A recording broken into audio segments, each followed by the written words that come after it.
අද අන්බොක්ස් කරන්න යන්නේ මියුසික් ලෙවල් ලයිට් එක.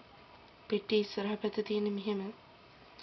මේ පැත්තේ තියෙනවා මල්ටි මෝඩ් කලර් කියලා තියෙනවා. ඊට පස්සේ වොකෝ කලර් රෙකොජිනේෂන් කියලා තියෙනවා. ඊට පස්සේ ඔටෝමොබයිල් කියලා තියෙනවා. ඊට පස්සේ පාටි වල පුළුවන් කියලා තියෙනවා. ඊට පස්සේ අවුටර් ඇක්ටිවිටීස් වල පුළුවන් කියලා තියෙනවා. එච්චරයි ඒ පැත්තේ තියෙන්නේ. ඊට පස්සේ මේ පැත්තේ තියෙනවා ඒකේ තියෙන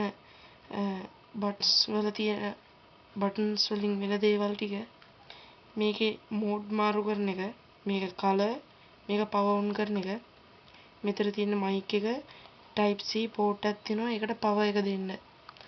මේක made in China. ඒ පැත්තේ තියෙන එච්චරයි. ඊට පස්සේ මේ පැත්තට ගියාම තියෙනවා කලර් එක සඳහන් කරලා තියෙනවා. එච්චරයි තියෙන්නේ පෙට්ටියේ. දැන් අපි මේක අන්බොක්ස් කරමු. මුලින්ම ඉස්සරහින්ම තියෙන්නේ පවර් එක දෙන කේබල් එක. මේක type C කේබල් එක. ඒක පැත්තකින් තියාගමු. ඊට පස්සේ ඔන්න එනවා sound level light එක තියෙනවා. ඒක මේ කොලේ ඇතුලේ තිබ්බේ. ඒක පැත්තකින් තියාගමු.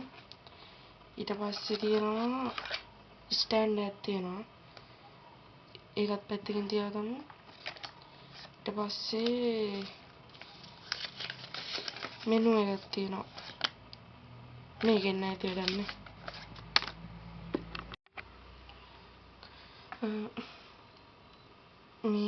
මේක ගැන මුලින්ම කතා කරොත් ග්‍රෑම් 50ක් විතර බරයි මේක. ඊට පස්සේ type C කේබල් එක, ස්ටෑන්ඩ් එක එච්චර බොක්ස් එකට ඇවිල්ලා තිබ්බේ. දැන් අපි මේක මවුන්ට් කරගමු. මෙන්න මේ ආකාරයට තමයි මවුන්ට් කරගන්නේ. දැන් මවුන්ට් කරගෙන ඉවරයි. ඊට පස්සේ අපි මේකට පවර් එක දෙමු. ඊට පස්සේ අපි මේකට පවර් එක දෙමු. පවර් එක දෙන්නේ මෙතන තියෙනවා type C කේබල් එක ගහන පෝට් එකක්. ඒකට ගහන්න තියෙන්නේ. ගහලා මෙතන තියෙන්නේ මයික් එක. මෙතනින් තමයි පවර් එක දෙන්නේ. මේකේ කලර් එක මාරු කරන එක. මේකෙන් තමයි මේකේ එක මෝඩ්ස් මාරු කරන එක තමයි මේක. එච්චරයි තියෙන්නේ. දැන් මේක අපි පවර් එක දෙමු මේකට. පවර් එක දෙනකොට මේ මම පාවිච්චි කරන්නේ මේ වගේ USB එකට ගහලා තමයි මම පවර් එක දෙන්නේ.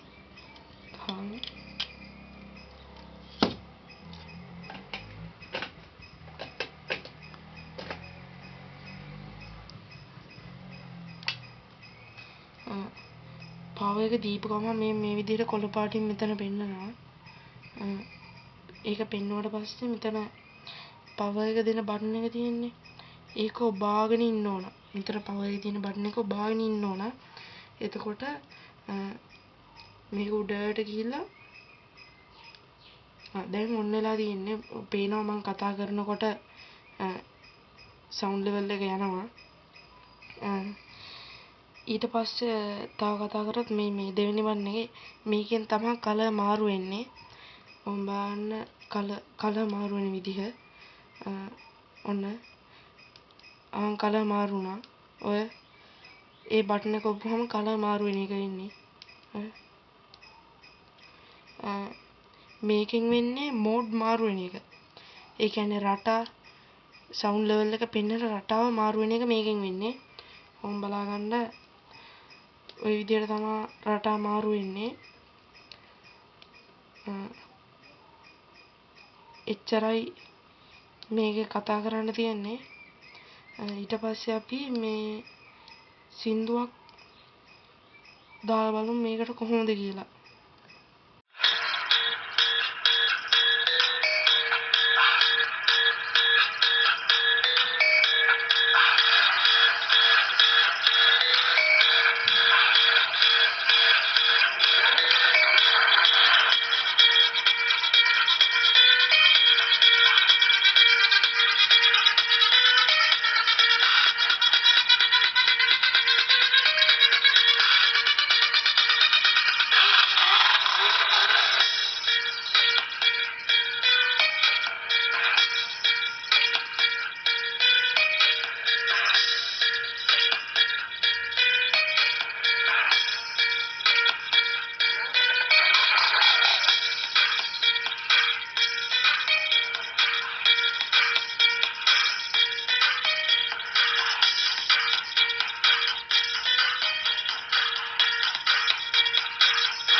අද වීඩියෝ එක ගැන කතා කරන්න තියෙන්නේ මෙච්චරයි.